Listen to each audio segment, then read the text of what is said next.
Hi, my name is Carolyn George and I'm Director of the Bristol Chapter of Startup Grind. And it's great to see you and welcome you all here this evening for our first ever Bristol Startup Grind event. We have lots of exciting events lined up, so do keep an eye on the website. And if you enjoy this evening, tell your friends and colleagues about us. Let me introduce our wonderful guest this evening, Ash Phillips. Despite his youthful fresh face, he has already compiled a CV many of us would be jealous of. Ash is a founder, entrepreneur, a multi-award winner. He's also a mentor and, of course, a consummate networker. He's well known in the Southwest, but also he's won lots of attention from further afield.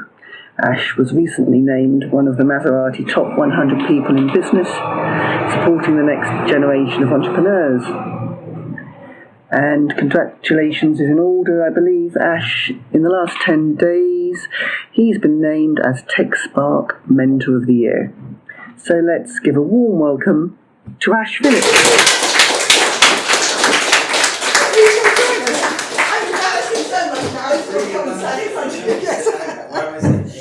This one? Not in the audience. So, thank you for coming along. Thank you for having me. It's quite daunting, isn't it? But it's okay. I hope you enjoyed that build-up. You've not got too much to live up to now. Yeah, cheers. No pressure. Just stop there. Great. So, Ash, Yeah.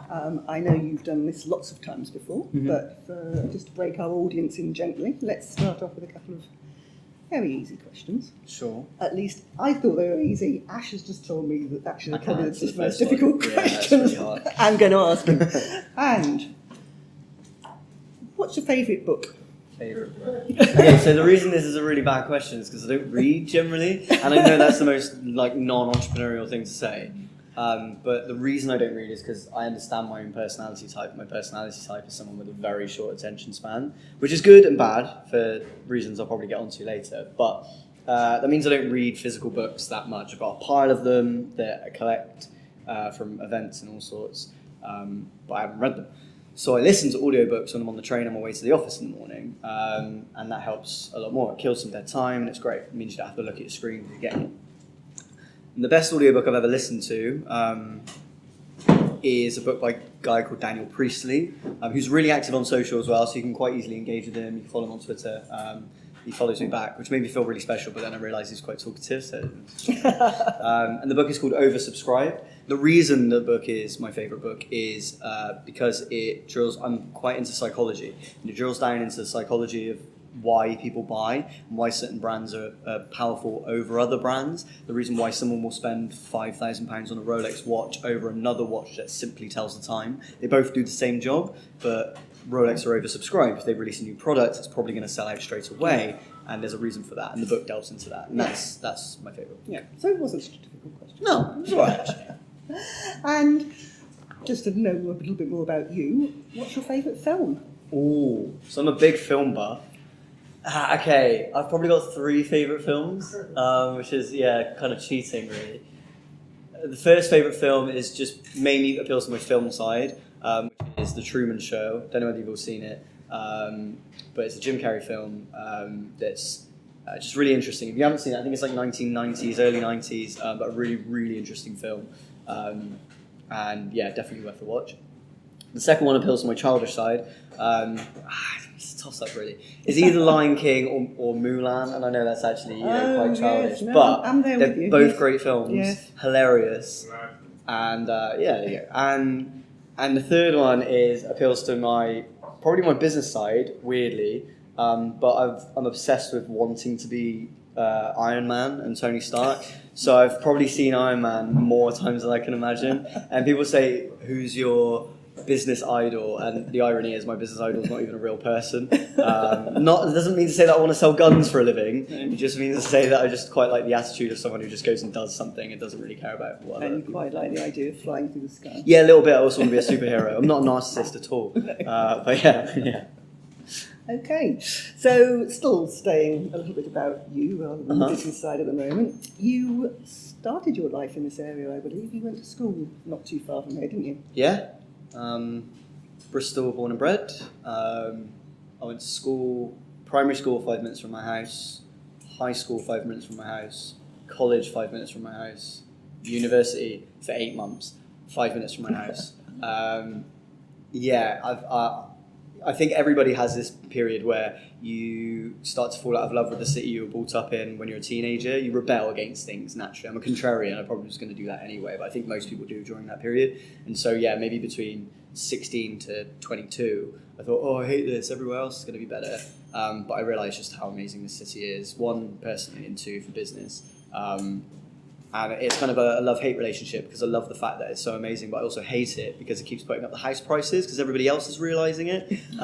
So yeah, if the Londoners could just stop coming, that would go away. But I'm born and bred here. Yeah. And you mentioned just then your university career lasted for a very long 8 months. Mm-hmm. How did you get on at school generally? What did you think of? I was average at school. I was good at lots of things, which sounds like, oh, boo-hoo, Ash was good at stuff. But I wasn't amazing at any one thing. I was terrible at coursework, probably because I have a really short attention span. I would procrastinate and leave things to the night before, which somehow I was really good at getting stuff done in about 4 hours. But up until then, I was just, don't worry about it. Generally, I was okay. And the report card, every time I got a report card back from school, your standard one, not for being misbehaving, because I think I only ever had 1 or 2 detentions, was that I just talk too much. And obviously the irony now is that I kind of do it for a living. So being told off for it was actually quite funny in hindsight. But yeah, I was okay at school. I wasn't the popular guy. I wasn't really the class clown. I was just kind of the glue that held everybody together, really, I would say. And it's funny looking back at it because that's now, what I do is my business. So yes. Yeah. And I wouldn't ask everyone this, but you have been very successful. So it's really good for people who haven't got amazing firsts from Oxford to know your background as well. So what would you say went wrong at university? How did you and university fall out of love? I think I was out of love with it before I even started. I think the reason I went is because people at college careers talk to really good salespeople. Closed questioning. It was, what are you going to do at university? Not, are you going to university? And I fell for it, hook, line, and sinker. I think there was a pressure from my family, not conscious pressure, not like they were telling me they needed to, but probably me feeling like I should go to university. So it was that, plus the college, plus everything else. And living in Filton, it was like there weren't huge amounts of opportunities. It was, you either go into the aerospace industry at the airfield that's at the end of my road, or uni, because you've got one at the other end of the road. And so that was the option. And so I went, and it was just an extreme version of what happened at school. I did okay at school, and that was very rigid kind of format. Went to college, and it was slightly looser format, learn on your own time situation. But still slightly rigid, and I did slightly less okay there. And then when it got to university, it was very flexible, and it was just, everything's on you, even though I was paying a lot of money for it. I mean, not as much as people do now, but still, $3,000 a year was a lot of money. I just wasn't attending, and I wasn't engaged, and because I wasn't engaged, I wasn't going to do good, and if I wasn't going to do good, then I wasn't going to be there. There's no point. So which came first? You left uni and thought, I'd better do something, or you had a burning passion to do something and you thought, I'm going to leave uni to do it? It was that, the latter. It wasn't specific, the thing I was going to do. Lots of people will find something specific and go, that's the one thing I'm going to do. And ironically, it won't ever be exactly the thing they think. But for me, it was just, I wanted to do something. I'd been looking at salary tables and thinking, what can I do? And from a commercial point of view, you're like, okay, well, lawyer, doctor, architect, those things are either not me, or I'm going to be in university for 7 years. And so it just didn't jar with me. 8 months was hard enough. It's a long time. And at the same time, there was this mysterious thing at the top of these salary tables called managing director, which seemed to not have a ceiling. And I was curious by it. I didn't really know what it did. And the more I looked at it, the more I realised it was someone who was kind of like a generalist on steroids. And so I realised I was okay at lots of stuff. And I thought maybe I could make that work. And the more and more I worked for small companies whilst building my first business, it just cemented the idea that I needed to work for myself. And now I think I'm completely unemployable, to be honest. So, I'm glad it's worked out. I think you and an awful lot of people in this room are probably in that same boat. Good. So you left university and you took a job with a small company? Yeah, I had no money anyway, and it's not. And there's so many glamorized stories about the whole. It was just eating beans and was so poor, and it wasn't that. I was from a working class family, so I wasn't rich by any means, but I certainly wasn't, poor. But I sacrificed a lot. Like I could have moved out at that point, but I didn't. So I stayed with my parents and just sacrificed everything. Worked for a small letting agent. I think was the first proper thing that I did, I suppose. Whilst I was running this small design agency, as it was at the time, building brands and doing websites for friends and family, and then building that up and working with some bigger clients. And yeah, that's what I did. While I had to do that whilst growing my business. In hindsight, it probably restricted me a bit, and I should have left earlier than I did. But needs must. I had bills to pay, and that's what I needed to do. So the business that you're well known for, and people who don't know Ash, he is founder of YENA, which is Young Entrepreneurs Networking Association, which is highly successful and is expanding. But when did you first think that where did you get that seed of an idea? There's loads of, everybody always asks me why I started it, but there's loads of reasons, and they all kind of amalgamate into one. So the primary reason was that when I dropped out of uni, I started networking for my business because I feel like everybody discovers that's what they need to do. Clearly, that's why everybody's here. And was going to lots of events, and unlike this event, you get what I've recently kind of adopted. Somebody told me this term, and I thought it was quite funny because I'm eventually going to be in the crowd myself, which is the pale, male, and stale crowd of people that you go to events and there's lots of suits and ties and lots of grey hairs, and that's cool. Those people are amazing to gain experience from, but they just weren't like me, and I would be getting the pat on the head situation, or you go and do it. And actually, at some points, I was actually doing better than some of the people in the room, and so the dynamic wasn't right for me.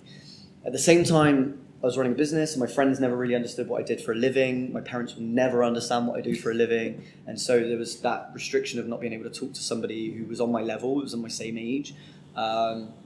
And then the other reason being that it's hard to start a business, any time, any age, it's hard to start a business. But obviously when you're younger, there are barriers of access, of lack of connections, lack of experience, still looking 12. Like it's really, it gets really difficult. And so I wanted to just make it easier, it's cliche, I wanted to make it easier, faster, and more affordable to start a business. And that's what YENA became. But it didn't start as a business, it started as a meetup. Yes. To solve that selfish problem of me trying to find people like myself, and just became it eventually. So when were the first seeds of YENA built? You said it started as a meetup. When? Yeah, 1 or 2 months before our formation date. So I'm quite official about, or I was back then, quite official about things, and thought, okay, this is how I need to do it, is regiment it, and set the company up and do the limited entity, or CIC at the time.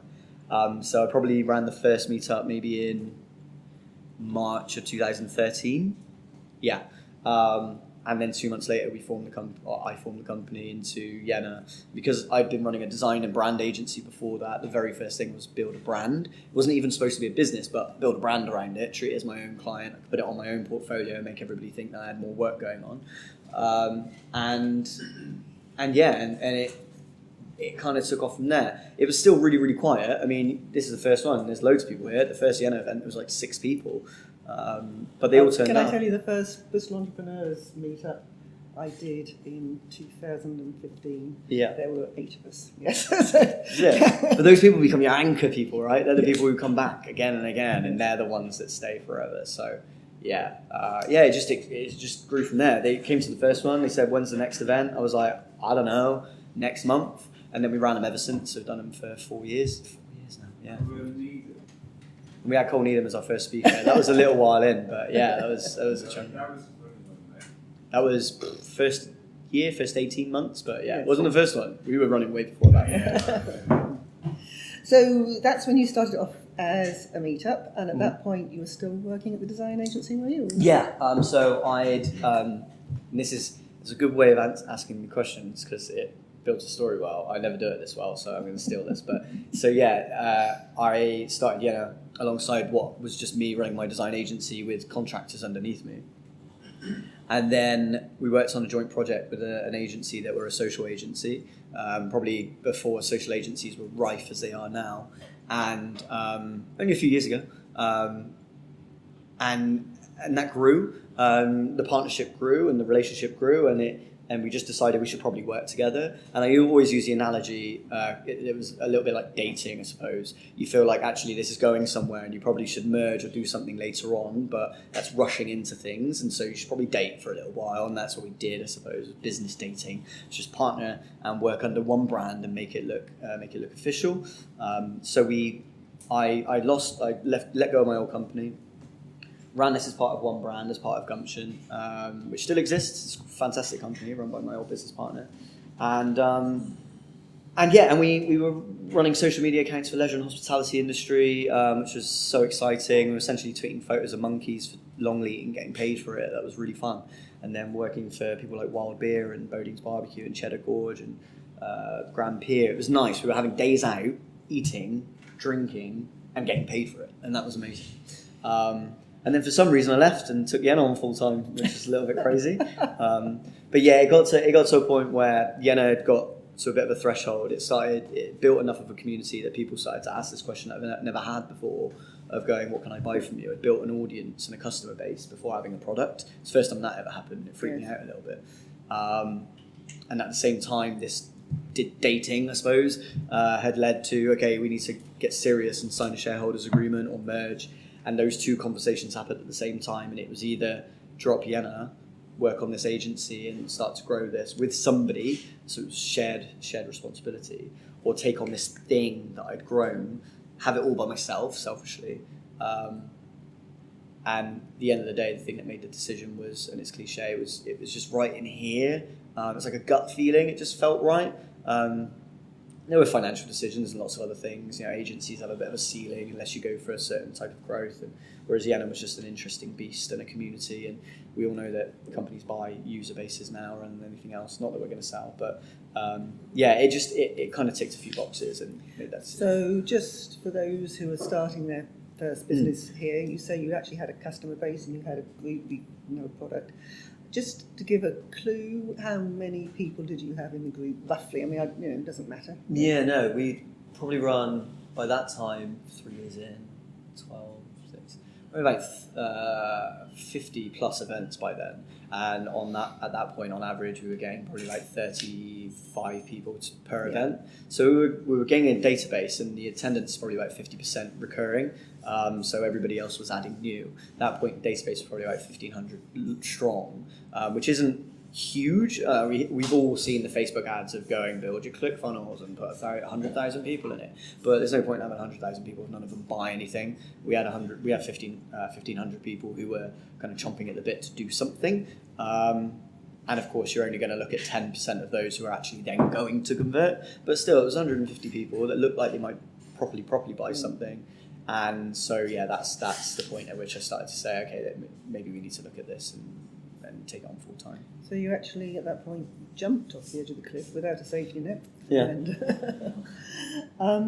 And you've been running very successfully ever since, and you are now in several different cities in the UK as well, aren't you? Yeah, we're in 7 now. Very successfully ever since is glamorized a little bit. The reality is that some months you look at it and you look at your cash flow and you think, wow, this is a bit scary, but we've got sustainability now and we're in growth mode. The irony is you take a new member of staff on and that's an extra £1,500 a month going out. If you pay them normally, if you pay them less, cool, but generally you should be paying people more than that anyway. So yeah, we got sustainability within the first 6 months of me taking the business on full time, which is good. It means 4 months actually. It means I could pay my bills. That was great. Then 2 months after that, took on Abby, who's our head of operations. Business sustainability dropped because all my cash was then going to her salary, and we were back at square one plus an extra pair of hands. Meant that 4 month previous period actually took two months to get back to where it was. So we got sustainability again at the start of the year. So it's way recent. It seems like it's, perception's reality. Sometimes things seem massive, but they're not. However, yeah, we're in 7 cities now. So we run 8 events per year in each city. So we're at 56 events between 2 people, which is fun. We have fantastic hosts in each city, like you here for Startup Grind. So people like you have kind of got gold dust. And so we keep trying to find more people like that in new cities. But yeah, it's just expanding that reach. Again, cliche, but really just trying to help as many people as we can to start and grow remarkable companies. in as many places. Just out of curiosity, my question was only because I think Bristol is a great place to start a business. You are now in 7 cities. Have you noticed a difference between the different cities? 100%. And what? 100%. I was really naive. I didn't think it was going to be a thing. I thought everything was going to be exactly the same, and I remained naive all the way throughout my business. You look at the first event we had. I thought everybody was going to be like me, and they were all slightly different. Then we launched in Bath, and I thought everybody was going to be the same as Bristol, and they were slightly different. To put kind of little short lines on each one. Bath is tighter knit than Bristol. It's a harder network to crack, but once you've cracked it, it's quite loyal.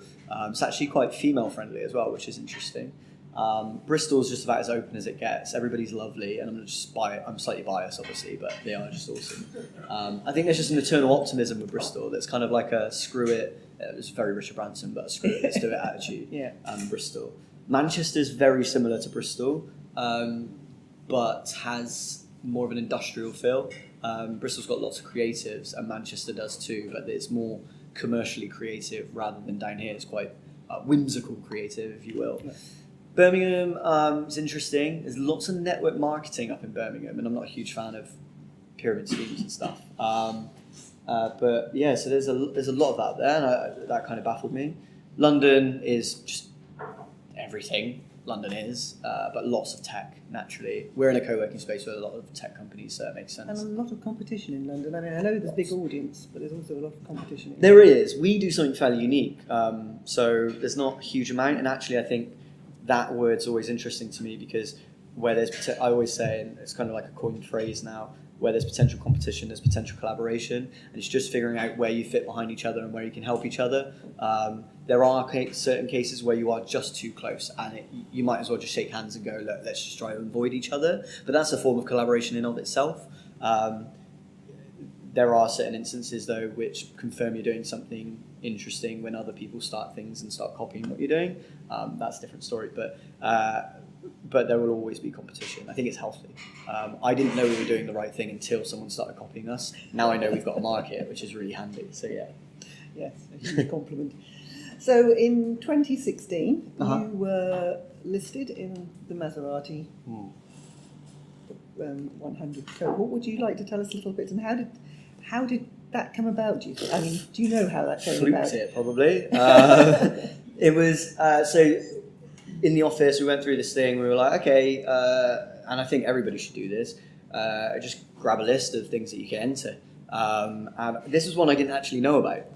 My business partner had found it and entered me for it, and I think someone at YENA had found it and entered me for it at the same time, and so I think that really helped, having the dual application process. But basically what the Maserati 100 was, I think it still exists, but I don't think it's sponsored by Maserati anymore, is compiled by the Centre for Entrepreneurs. It's 100 people every year that are recognised for developing the next generation of business leaders and entrepreneurs. So the first year, you get your stalwart people, the people that are always going to be on that list, your Peter Joneses, your Richard Bransons, and so on. The second year is always kind of the telling year. It's like, okay, these are the real people on the list, if you will. Those two guys are probably great, I'm sure. So the next year there were, Richard Reed, Jamal Edwards from SPTV, which is insanely, huge, Stelios from Easy Group. And then me, apparently. And it was funny, I decided to leave Gumption that day, and so it was a bit of a downer on that day. Yeah, it was exciting to take YENA on full time. It was like, you know what, I'm gonna do this full time. And then on that day, I got the email from Maserati and Centre for Entrepreneurs saying you've been named on this list. And I was like, that's a great start. It's going to open loads of doors. And that's certainly what it does. It adds credibility and it helps you open doors. But it's a funny thing, I think, especially in the UK and in Britain, where people are just so humble and they don't I get embarrassed talking like this now. Yeah, I can tell why you pushed yourself forward after I introduced you, yes. It's just, it's so awkward talking about yourself sometimes. But people have to You're get doing over very it well. from a personal brand. I just like talking. Yeah. Back myself is fine. There's a bit of an ego, yeah. 100%. So YENA is a networking group, Yeah. and we all want to know more about networking. Mm-hmm. Hopefully you've got quite a nice little black book yourself of business connections. If there were 3 points, you can name 6 if you like, that people really ought to think about when they're networking, when they're at an event like this, what they do to get themselves and their business known, what would you say were your top 3? You can say top 5 if you like. But So my first one, I'll probably just keep going until I can't think of any more right now. But the first one is comes before that, and it's the type of event you go to. There's probably a ratio. I don't really know what the ratio is, but I find it really powerful to go to events that I shouldn't be at, and I mean that by sector, industry, size of business. Any way you can differentiate sets yourself out. So when I was a creative, there was one creative event that I would go to that was amazing, but I would avoid all others because I'm just going to find people like me. And while that's really powerful for developing conversations, and you can talk about shop all the time, then you know what you're talking about, it's comfortable. That's bad because you might build strategic partnerships, but there's not going to be any end clients there. Not that you should go networking for end client reasons. But it's just really interesting. One of the things that we did once, I went to the boat show in London. We were running a social media agency for leisure and hospitality. It was completely different. But in going to that show, I was going to find loads of people that could afford to buy boats and loads of people that were selling boats. Wasn't really going to find anybody running a social media agency. So I was able to give people little kind of tidbits of information about what they should be doing and build client contacts up. So that was helpful. Next thing is quite overarching, which is build your network before you know you need it. So just always be connecting with people. And I don't mean that by just adding random people on LinkedIn, because that's a pet hate of mine. It's really annoying. Connect with people who are you have a reason to connect with. They could be a close connection or they could be really far, but as long as you're doing it at these events and in certain circumstances, or at the pub, the person who's quiet at the bar, that's really powerful, because when you need them, they're there then. You don't have to go out searching for them. Third one kind of feeds off of that, which is when you're at that event, find the person who's quite quiet, because they are crying out for someone to talk to them, but they, like I used to be, are, and kind of am secretly, slightly introverted and find it really hard to talk to other people. The reality is the person that's on their phone in the corner of the room while they're networking isn't actually on their phone. They're doing it because they can't figure out how to talk to anybody. So they will really appreciate that conversation and sometimes be arguably the most interesting people in the room. Some of the most successful people in the world are introverts. Sheryl Sandberg, Bill Gates, Mark Zuckerberg, Elon Musk. They don't necessarily like talking. You can tell when you watch their keynotes, but they're hugely successful, and that's for a reason. Personal brand plays a part as well. Be that how you look, how you act, how you interact, things you say, down to your accent, things like that. Just understanding and then being confident in who you are. It's easier said than done, but just getting used to who you are and then utilising those things to power that personal brand. If you're not remembered for the person who runs YENA, you'll be remembered for the person who talks a lot, probably, Yes. or something like that. That's quite a difficult one. That's quite a difficult one to do, though. Would you? Did you manage to stand away and look at yourself and say, "This is the person I want to be. This is the person image I want to project," or did you have help there? A little bit. I think help externally, probably, extrinsically, just by finding people that you kind of want you want to be a little bit like, I suppose. Inspiration from, not imitation of, is probably the best way to describe it.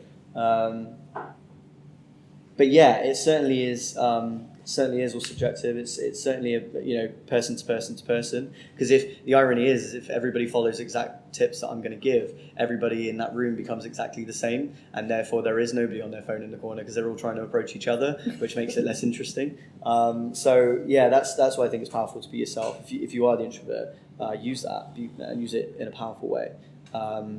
But yeah, and the other final cheeky top tip, really, which goes against everything that I would usually believe in and say, is about the classic business cards. I often forget my business cards anyway, so rather than be angry and embarrassed about it, I'll just use it to my advantage. If you give somebody a card, you're at their mercy to contact you, and if you really want to get in touch with them and you didn't get theirs, then you're just sat there waiting for days afterwards. If you haven't got yours, just say, if you've not bought any, just tell them you forgot one.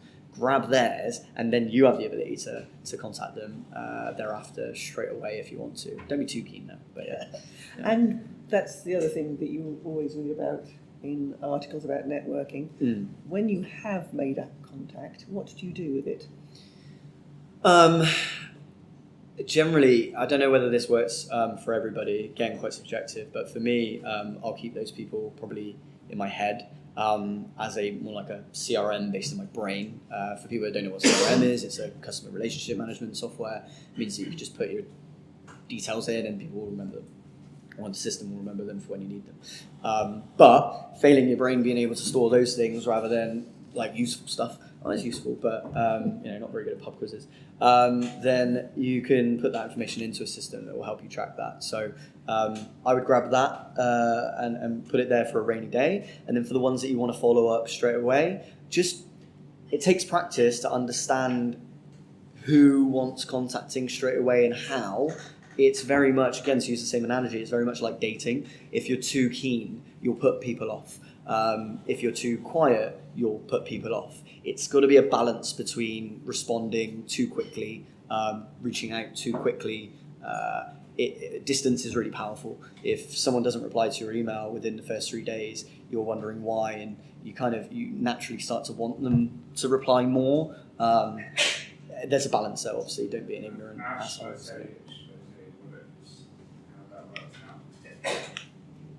Yeah? No, it's okay. Okay, so you're referring to dating in terms of stuff like that.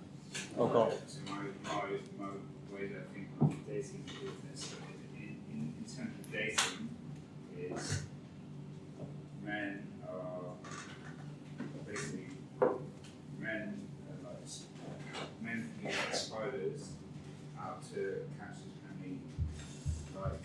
Are we talking about your dating life now? Are we talking about business? You mentioned dating. I've used it as an analogy. If we're talking about actual dating, I have no point of reference because I'm terrible at it. So this is really but it is relevant to business connections. But I can absolutely. That in every It's okay. Well, we'll carry on that analogy probably, because the next question I'm going to say is, as I said at the beginning, you've recently been awarded the Mentor of the Year for Tech Spark, and I know that you do spend time at Entrepreneur Spark down the road. Do you have a mentor in your past that's actually helped you, and what do you think they gave you that you really loads. appreciate? Too many probably, and that sounds like a proper first world problem situation. But I would say before running out and getting too many people to advise, that becomes an issue. So when I was trying to monetize YENA, that was the most powerful and most awkward thing that I had, was I couldn't figure out for the life of me how to make money out of this thing that I built. And so I went and found all the really interesting and intelligent people that I could find in different kind of sectors and tranches. And I said, what do you think I should do? And as a result of these conversations, I wrote a blog called The Problem with Good Business Advice. And what it was talking about was the fact that every single person had an amazing idea as to how to turn YENA into a business. But every single idea was completely different. And that really didn't help. I just ended up with exactly the same problem. I just had loads of ideas and I had no idea what to do. So the first thing is always to remember that the buck stops with you. You started this for a reason, and so you're the person who needs to power this forward. However, I've been lucky enough to have some really good mentors, and that only comes from asking. You ask the question, and people will turn up and give you the advice that you need. Often they're they seem scary and intimidating, but they were in your shoes once, and they remember that, and they want to give back and do that for a reason. So to shout out a couple of people, of which everybody deserves to be mentioned, but two people being pretty pivotal. There's a guy called Matt Connolly, who ran an agency and now runs a consultancy called Tolt Ventures. He's probably the nicest guy I know, very successful, and knows a huge amount of people. But regardless of how successful he is, always has time of day to speak to somebody. If I'm having a bad month or a bad week or a bad day, I can drop him an email and he'll respond like that. And it's so powerful just to have someone on the end of the phone who understands and has been there. And the other person is a guy called Mike Wilshire. So he's on my advisory board now. And there are lots of people that will be, business coaches. Consultants is probably the best word, I would say, because coach generally has a kind of a bad rep now.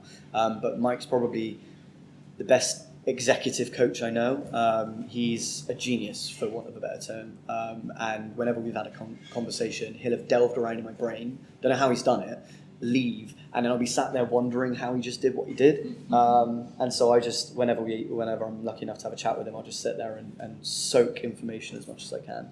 But yeah, they've both been quite pivotal. Most of them are there essentially just to kick my ass when I'm not doing what I'm supposed to be doing. I procrastinate a lot, and so it's their job to just keep me on track. And that's why I do mentoring now, because I realise that other people procrastinate, and if I can just keep them on track and make sure they're hitting targets or they're keeping to what they said they were going to do, then that's really You just stole my next question, which is what actually Sure.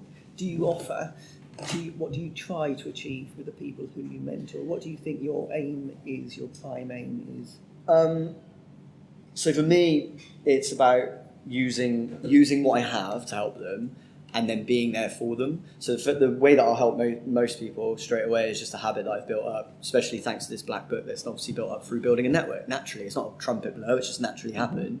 The first thing I'll do is just automatically I'll just think of the people I can connect them with to help them grow faster.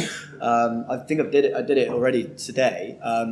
And again, not to blow the trumpet, it's just a natural thing that I do, and I think it's a really good habit to have, because the more you can help other people first, it will come back. I don't believe in fate or the universe giving you favors. I just know how leverage works, and you build social currency by delivering and delivering and delivering, and someone will want to give back to you eventually. So the first thing is by helping them to connect with people who are very, very relevant. And then the second thing is just being there for them. Of course, I've got a competitive advantage here by building the network that they need, and getting them to sign up as members to access that, and the resources and the tools and the opportunities and stuff that all of which I wish I had when I started my first business.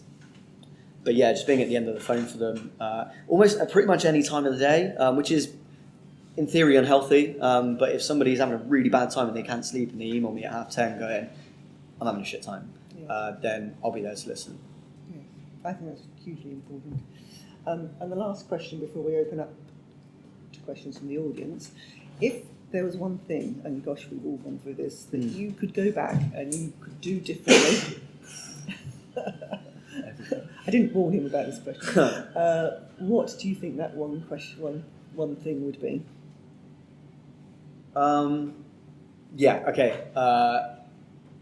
It's kind of a trade-off. Generally, there's that whole answer of actually nothing, because without making all those mistakes, I wouldn't be at the point or the amount of knowledge that I have now, not necessarily at a point of success that I want to be yet, but certainly wouldn't know all of this stuff.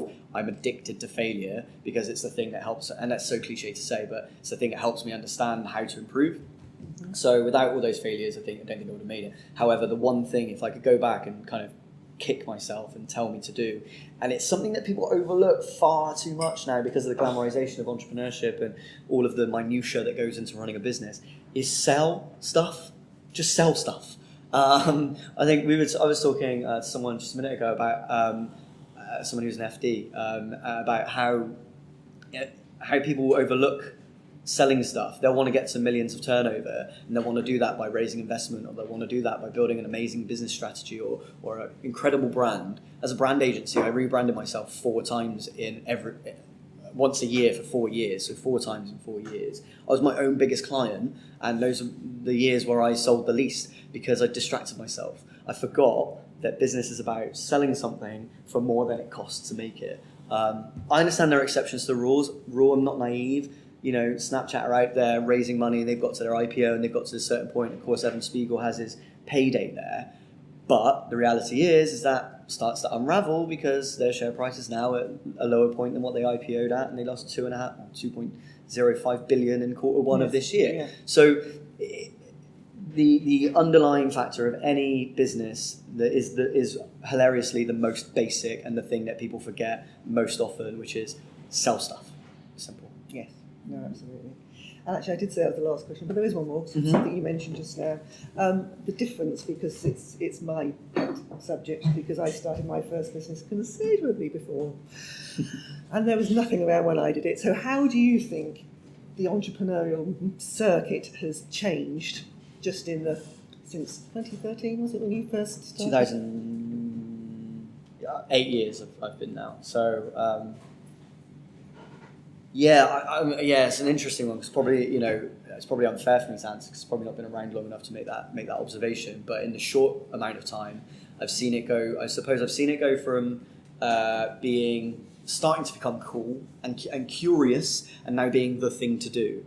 But that's been great, probably for the economy. I imagine there are more startups. I don't know the figures, but I imagine there are a lot of people running lifestyle businesses, which isn't a bad thing. But there are also lots of people who think they're running businesses but aren't, and that's the bad thing.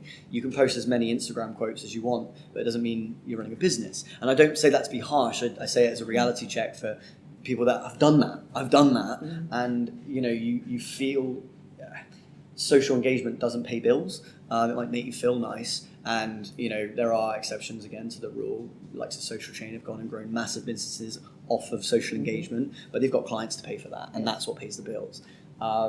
So yeah, there's this glamorization that has been good and bad. It means that more businesses have started, more people were attracted to it, and it means that I've been able to create a business, which is very helpful, thank you. But it's that glamorization that's slightly dangerous. Certainly one of the trends that I've seen, I think, in the last couple of years is people wanting to raise money, and wanting to raise money without any reason of wanting to raise money. They get attracted to the idea of raising money because that's supposedly the definition of success. We, hopefully, all in this room know that that's not the definition of success. It's a conduit to get there. You are borrowing money, be it debt finance or generally in this case equity finance. You're taking somebody's money and it's your job to turn it into more money or impact, depending on the type of investor you've got. So to avoid that and to just be attracted to raising money for the sake of raising money is a dangerous thing. Happy and healthy is success. Sorry? Happy and healthy is just the definition. Happy and healthy. Yeah, absolutely, it is. Of course, success is, to use your word, completely subjective. Everybody in this room will have a different definition of success. I know what mine is. It's not necessarily being hugely rich. Mine is to make impact and make money as a result. Generally, I think purpose and profit are kind of one and the same. I'm going off on a tangent here, but for some people, it's to buy a lovely building in Cornwall and be able to offer people the chance to get away and be able to make some money from that, and that's really nice because you can probably buy another house and do that and make more people happy with that. So, there's that cliche of, happy and healthy. At the same time, it's having the finance to be able to make that happen too. They're one and the same. Money's not a dirty word, neither is purpose. Yeah. It's both at the same time. Okay, I think that's everything from me. Have anyone else got any questions from the floor they'd like to ask? Ash, I'll have to stand up here. Yeah, that's fine. Oh, I'm scared. David. Ash, Yes, Dave. what would you like YENA to become? Whoa, that's deep. What would I like it to become? I'd like it to become figuratively, selfishly a brand, a recognised brand. I understand there's an irony there because as an entrepreneur, you're always wanting progress. So I don't think I'll ever get to the point at which I feel that it's recognised enough. And that's not necessarily for want of material something. It's or want of narcissism for everyone to come up to me and go, that's amazing. It's just for want of progress and want of growth.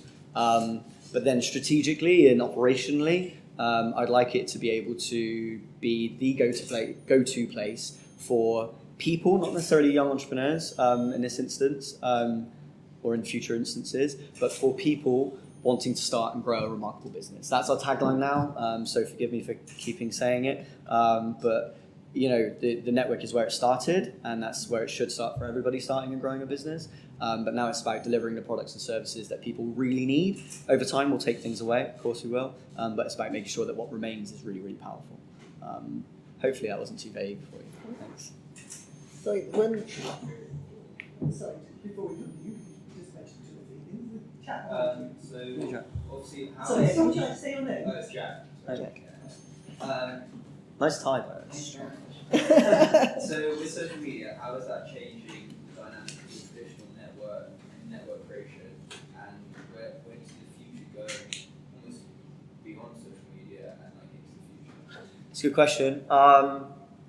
Spent days talking about this, but I think there's kind of a peak and a trough situation. So what's happened is that networks have gone very, very personal. Then the advent of social, people have flocked to it and seen it as the be-all and end-all, and therefore built digital-only networks and therefore lost their personal impact. And actually the future is the combination of the two, using both to power the other. So people that are trying to build followings only on social, you can do that. I'm not saying you can't do that, but but deals aren't done on Twitter. I can't get someone to sign £1 million contract in 140 characters. I'm going to need to build my personal network and have a coffee with someone. So soft skills are lacking, and that needs to be improved, especially at younger ages. So combining the two, a knowledge, the future would be nice to have a knowledge of how to use them both symbiotically. So knowing how to come to a room like this, how to get somebody's details, how to follow up with them, engage, then when to grab that coffee next or that beer, or when to catch up with them at the next event. That's where I see it going, I think. It feels like that's kind of like the end goal. I don't think it changes after that. I think unless there's new innovations like VR, if we're going to go really futuristic here, then I imagine that, and be a little bit Elon Musk about it and a little bit doomsday about it, the advent of VR could, if we're not careful, take away personal interaction completely, ironically delivering personal interaction virtually, which would be funny. I don't know whether you've seen, there's a film with Bruce Willis in it called Surrogates. Thank you. I knew someone would do that. We're at a risk of, that sort of society where you're interacting with people as yourself, but not as yourself in person. It's strange. That's being a futurist about it. But in the short term, mid-term, just a combination of two. Okay. I think we'll wrap it up there. Ash, I think he's going to stay around for a little bit longer. I'm good. Be available for chatting if you'll all stay around as well. Yeah. I will stand at this point, just so you can see. Thank you very much. I hope you found this interesting. I've certainly learned a lot. So can we just say thank you very much to Ash?